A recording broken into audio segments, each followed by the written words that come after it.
Cricket ரசிகர்கள் அனைவருக்கும் இனிய வணக்கம்.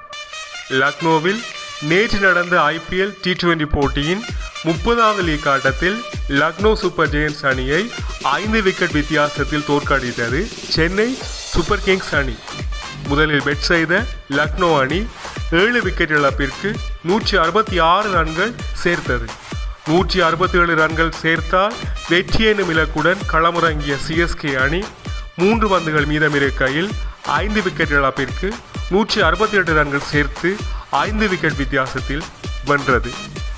நடப்பு சீசனில் CSK அணியின் தொடர் தோல்விகளுக்கு முற்றுப்புள்ளி வைத்து ஆட்ட நாயகனாக ஜொலித்த கேப்டன் தோனி புதிய சாதனை ஒன்றையும் படைத்திருக்கின்றார்.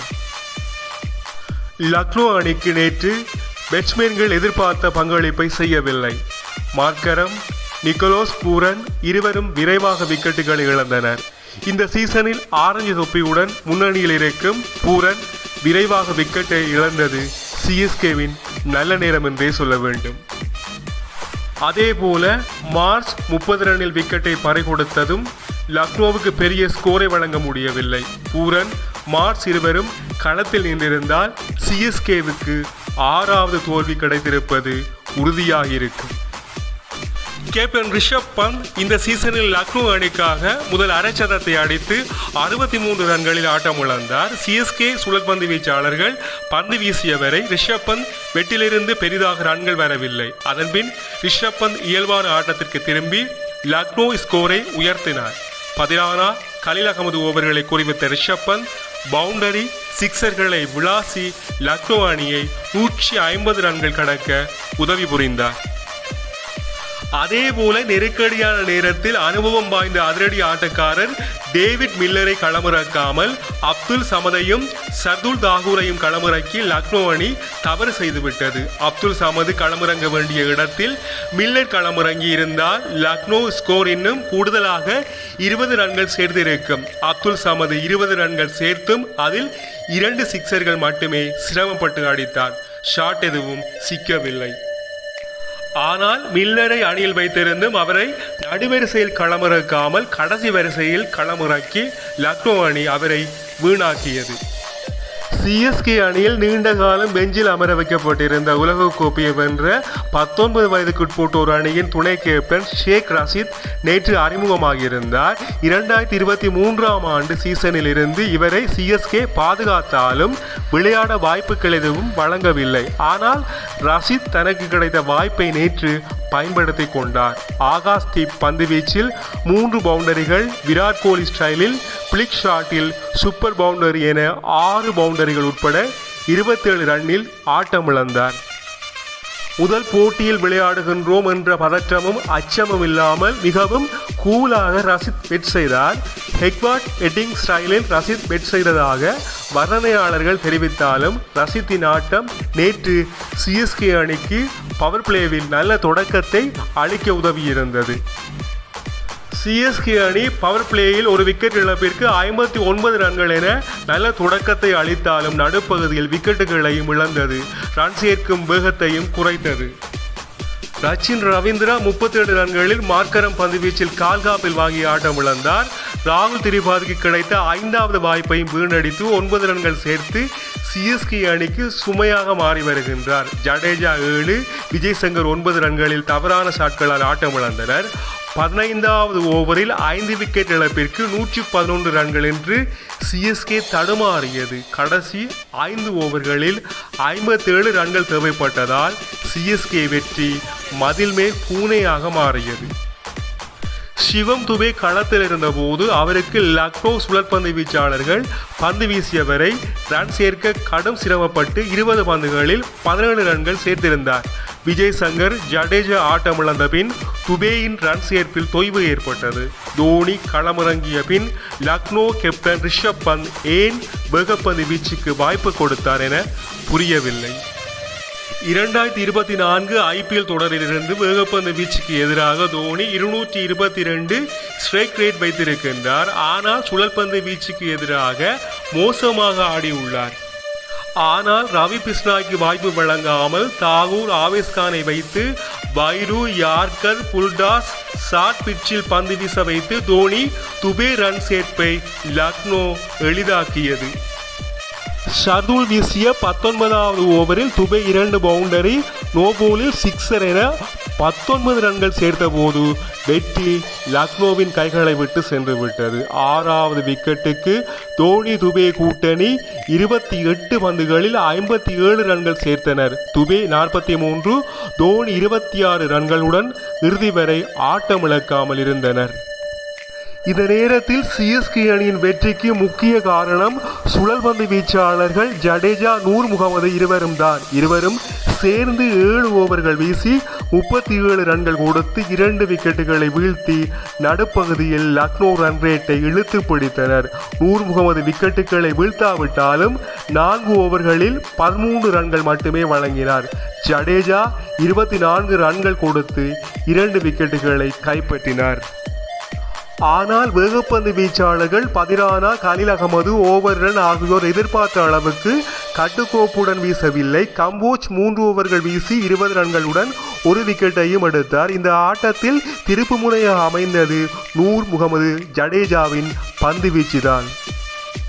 வெற்றிக்கு பின்னர் சிஎஸ்கே கேப்டன் தோனி பேசுகையில், வெற்றி பெற்றது மகிழ்ச்சி. கடந்த போட்டிகள் துரதிர்ஷ்டவசமாக நாங்கள் எதிர்பார்த்தவாறு செல்லவில்லை. இந்த வெற்றி அணிக்கு அதிக நம்பிக்கையை அளித்திருக்கின்றது. இந்த ஆட்டம் கடினமாக இருந்தது. எங்கள் தருணத்தை மீண்டும் மீட்டெடுத்திருக்கின்றோம். கடந்த போட்டிகளில் தொடக்க ஓவர்களில் சிறிது சிரமப்பட்டுள்ளோம். ஆனால் நடுப்பகுதியில் மீண்டு வந்துள்ளோம். சென்னை ஆடுகளமாக இருந்ததால் அவ்வாறு நடந்திருக்கலாம்.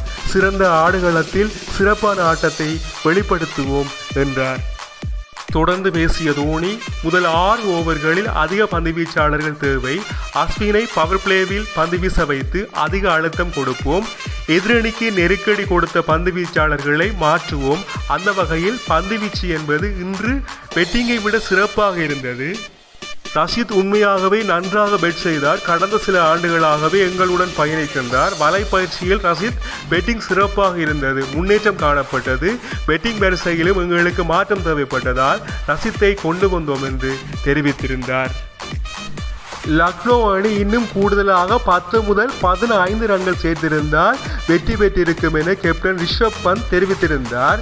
உண்மையில் இன்னும் 40 ரன்கள் கூடுதலாக அடித்திருந்தாலும் ரிஷப் பந்தின் தவறான மோசமான கேப்டன்சியால் லக்னோ அணி தோற்று போயிருக்கும். சிஎஸ்கே அணியை சுருட்டுவதற்கு லக்னோவின் கருப்பு மண் ஆடுகளத்தில் இந்த ஸ்கோர் போதுமானது. ஆனால் கடைசி நேரத்தில் பந்து வீச்சாளர்களை திட்டமிட்டு பயன்படுத்தாமல் ரிஷப் பந்த் செய்த கேப்டன்சி தவறுதான் இந்த விளைவை கொடுத்திருக்கின்றது. கடைசி 4 ஓவர்களில் சிஎஸ்கே வெற்றிக்கு 44 ரன்கள் தேவை என்ற கடினமான நிலையில் ஆட்டம் லக்னோவின் பக்கம்தான் இருந்தது. கடைசி 18 பந்துகளில் சிஎஸ்கேவுக்கு 31 ரன்கள் தேவை என்கின்ற வரையிலும் லக்னோவின் கைகளில்தான் வெற்றி இருந்தது.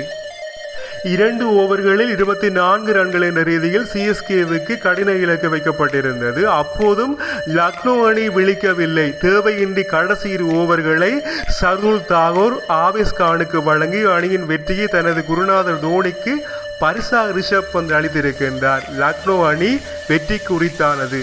நடுப்பகுதி ஓவர்களில் கட்டுக்கோப்புடன் பந்து வீசி வெற்றிக்கு அருகே வந்துவிட்டனர்.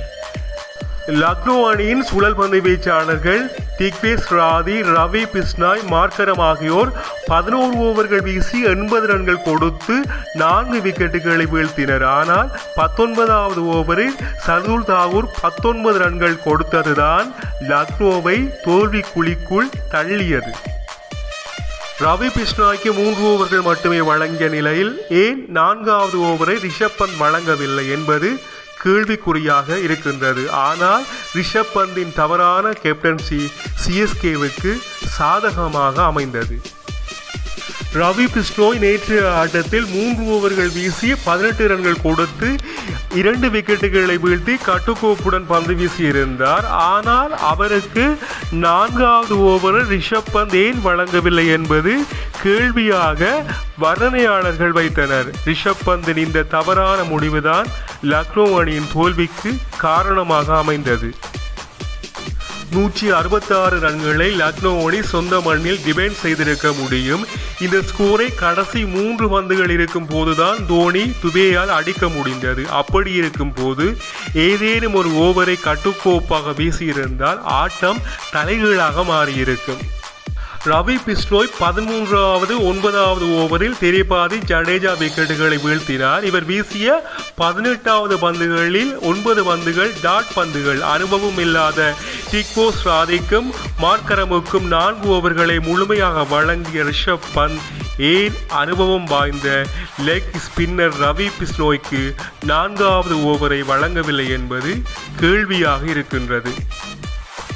கடைசி 30 பந்துகளில் சிஎஸ்கே வெற்றிக்கு 56 ரன்கள் என்பது லக்னோ மைதானத்தின் கடின இலக்குதான். ஆவேஸ் கானுக்கு 3 ஓவர்களும் தாகூருக்கு 2 ஓவர்களும் மீதமிருந்தன. பிஸ்னோய்க்கு 1 ஓவர் இருந்தது. ஆவேஸ் கானுக்கு 16வது ஓவரை வழங்கிய நிலையில் 12 ரன்கள் வாரி வழங்கினார். இந்நிலையில் பனியின் தாக்கத்தால் பந்து மாற்றப்பட்டு புதிய பந்து தரப்பட்டது. ஆனால் புதிய பந்தை சுழற்பந்து வீச்சாளர் பிஸ்னோய்க்கு ரிஷப் பந்த் வழங்கவில்லை. பெரும்பாலும் புதிய பந்து மாற்றப்பட்டவுடன் தோனி களத்தில் இருந்ததால் சுழற்பந்து வீச்சை தான் பெரும்பாலான கேப்டன்கள் தேர்ந்தெடுப்பார்கள். கடந்த போட்டியில் கவுஹாத்தியில் நடந்த ராஜஸ்தானுக்கு எதிரான ஆட்டத்தில் சிஎஸ்கே அணிக்கு 18 பந்துகளில் 45 ரன்கள் தேவை என்ற போது ராஜஸ்தான் கேப்டன் ஷாம்சன் தீக்ஷனாவுக்கு ஓவரை வழங்கினார். டெல்லி அணிக்கு எதிரான ஆட்டத்தில் 18 பந்துகளில் சிஎஸ்கே வெற்றிக்கு 72 ரன்கள் தேவை என்ற போது அக்சர் பட்டேல் பந்து வீசி 5 ரன்கள் மட்டுமே கொடுத்தார். பஞ்சாப் அணிக்கு எதிரான ஆட்டத்தில் சிஎஸ்கே சேஸ் செய்யும் போது 24 பந்துகளில் 68 ரன்கள் தேவை இருந்தது.